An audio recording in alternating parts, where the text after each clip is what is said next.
Fueled by Deathcast. I see a lot of your fighters that you're training going over to Japan and overseas a lot. Is that because you have connections over that way to get these guys fights in Japan and stuff? It's just easier for me to fool them into paying us money to have us over. I've managed to pull the wool over their eyes. That's awesome. Actually, one of the things I think that is most important outside of, not even framed within fighting or anything like that, but just for life, is to travel the world, and to see other cultures. Agreed. And to beat them up whenever possible. But mostly a real Viking mentality. But to go and travel and experience all these different things as much as you can. It really changes your perspective on many things. And to me, fighting in Japan is the best place to fight in the whole world.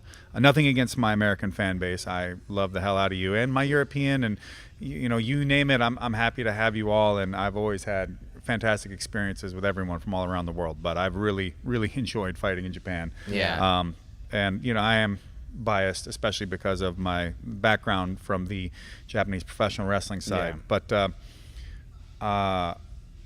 one, it's a great market with fighters his size over there, and most of the fighters I've been bringing to Japan. But I want them to have that experience. I want to take them to Japan, to Russia, to Brazil, to wherever I can, to Costa Rica. I know there's fights down there. There's fights at all corners of the world.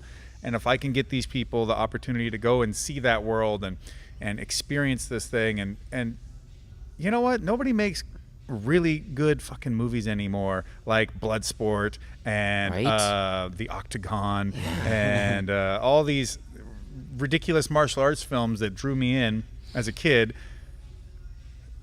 I want these kids to live that story that I always envisioned for myself when I got into this back in 1996, that I would travel the world and be fighting in the kumite and whatever was available, because it really dojo versus dojo. It was a lot like that. There was I had all these fights that are unsanctioned before I could really get situated in some place that was honestly legitimate. But that's just the nature of it. There wasn't the opportunity. There wasn't all this infrastructure for that to be a thing, and there was no sanctioning really for any of these promotions and things like that either. So you just had to piecemeal it. But all around the world, there's been fights forever, and I kind of want these kids to be able to go and live out, honestly, what seems like a movie, an 80s martial arts movie existence. I think that's amazing. We do work on jumping spin kicks.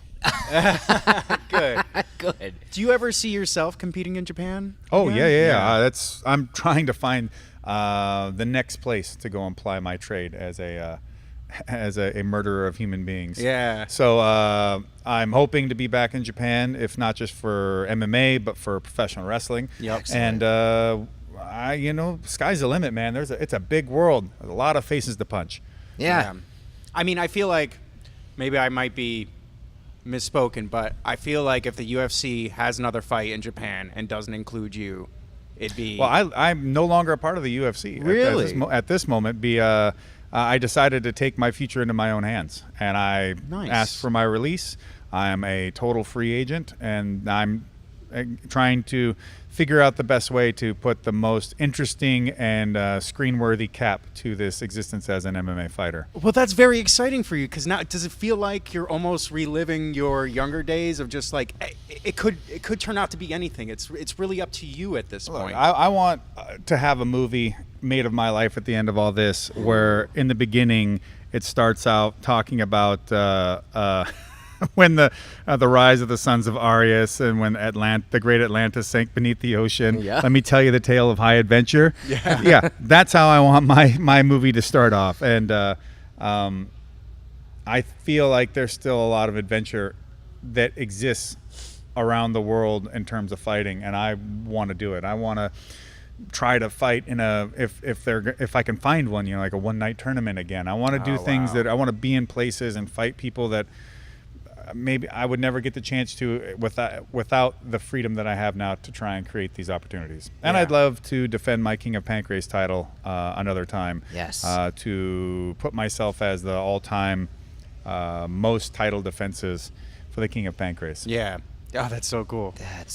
Excellent. So,